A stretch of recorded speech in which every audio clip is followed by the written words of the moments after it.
Brandon Rowe, and I'm in the thick of it, getting splashed because I love you, the viewers. But what I don't love and what the city is concerned about is this right here, ponding. City News reached out to Programa AC for a comment, and I called, and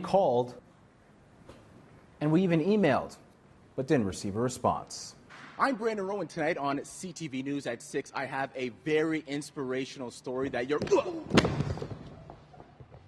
And who better to tell that inspirational story than the relentless John Atlas? Lori Sue Robertson, a disability advocate here in the city, says while she is very disappointed by this situation, she isn't surprised.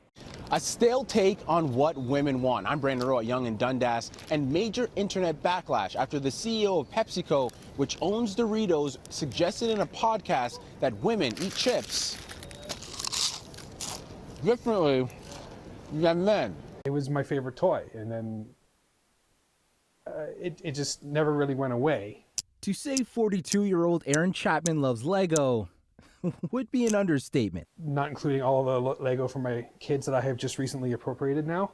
I would estimate with their Lego and combined now, it's almost 200,000. Aaron has put in almost 15 years and countless hours towards his Lego building hobby. You lose track of time. I will come down here and start building Lego, and if I don't have a new kit to build, I will pick a kit and disassemble it and reassemble it. But it's something about it, just the collection of the bricks, the cataloging the bricks, it just is something that I like. I can't explain it. When he's not fingers deep in Lego, you'll find him driving a red rocket. His TTC colleagues are aware of his Lego-loving leisure activity. What a lot of people say when they look at it, wow.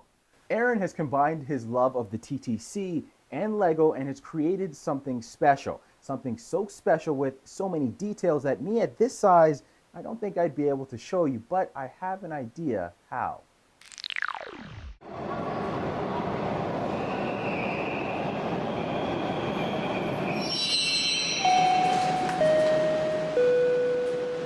Hey Brandon, come on aboard. So your wife bought you the original train kit and you were inspired to build a TTC subway car from scratch? Oh yeah, and up until this, I've always followed the instructions. Sorry. You put in 3 months and hundreds of hours of time. Tell me about some of the features.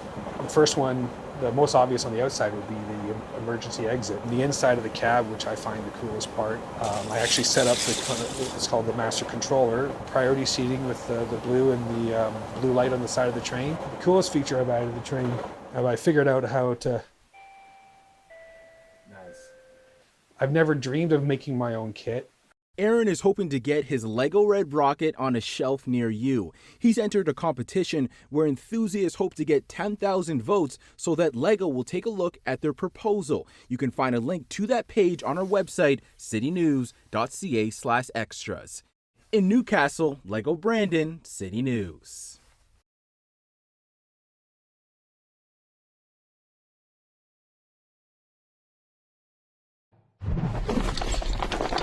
Go ahead and just put your arm through there. I'm Brandon Rowe at Gulliver's Lake, just west of Toronto, where the conditions are a lot safer than the ones faced by those trapped in a cave in Thailand. But like them, it will be my first time scuba diving, and I'm working with a professional scuba diver to find out what this rescue effort will entail. In order for me to feel comfortable with taking somebody like yourself who's never dove before into this environment, it'd be a year-long journey. Okay. It is kind of heavy. Yeah, absolutely. It's almost like we're giving these kids an F1 car and trying to teach them how to drive in it. It's going to be really difficult for them. You can imagine the kids wearing this much weight as well. Yeah. They're going to have a little bit of trouble. As someone who isn't a huge fan of the water, this might have been one of the most scary things I've done. And this is the right way? Yeah. However, for the 12 boys and their coach trapped in a cave, this nerve-wracking experience may be their only way to safety.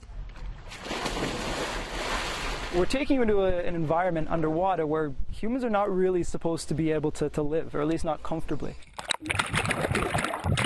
The hardest part for me, which turned out to be the most important, breathing underwater. A little bit uncomfortable, right? you. It's a little bit weird.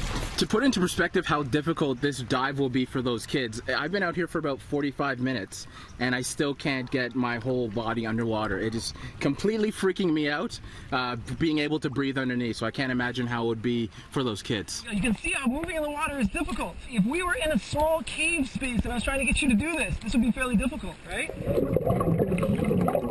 Once I finally got comfortable, we tried to swim underwater. Obviously, it will be a lot scarier for the people trapped, considering the difficult conditions they're facing. Okay. It wasn't easy for me. It was extremely difficult to see and move around. I became closer to panicking the longer we were down there. There you go. How do you feel about that? It's good. It was a big relief when I finally was able to surface again. No matter how well prepared they are for this and no matter what they do and the professionalism of those involved, there is going to be an inherent risk with this. You can find extensive coverage of the rescue effort on our website, citynews.ca. At Gulliver's Lake, I'm Brandon Rowe, City News. This huge boom, and it woke my wife and I up out of a deep sleep. Debris scattered everywhere of what was once a semi-detached home on Maple Grove Road. There was sort of a smell in the air, like you knew something really bad had happened. Area residents had no time to react to the blast that leveled a home and left one person dead. Caledon OPP officers were at their doors within moments, telling them to get out. In addition to the homes that were immediately adjacent to the house in question, of course the windows, front doors, garage doors have been blown off. It wasn't just Maple Grove residents affected by the blast that happened at around 6 a.m. The powerful explosion could be felt kilometers away. At first I thought someone broke in because it was a disaster. There's glass everywhere, went through my kitchen table. 10 to 15 homes were damaged and about 35 people were displaced from their homes. Gas has been shut off to the area. Because the house was on the ground, the concerns are the gas main is free flowing, so the gas main from the residents that was involved is free-flowing gas, as well as concerns are for the houses nearby. Residents who weren't able to get a hold of their family and friends have been staying here at Knox United Church, where they're being assisted by church volunteers and the Red Cross. We find out, well, what do you need? Do you need a place to stay? Do you need food? Do you need clothing? So once we do that needs assessment, we find out exactly what do people need to survive until they can get back to their home. 25 people have gotten help from the Red Cross. There was also a call on social media for neighbors to help neighbors. I knew that there was people evacuated to the Knox Church, so I thought they'd be hungry. So I just went to Costco and grabbed a few things for lunch. Given the strength of the blast, emergency officials are thankful no one else was injured. The Ontario Fire Marshal's office is on scene to investigate. Brandon Rowe, CTV News, Caledon.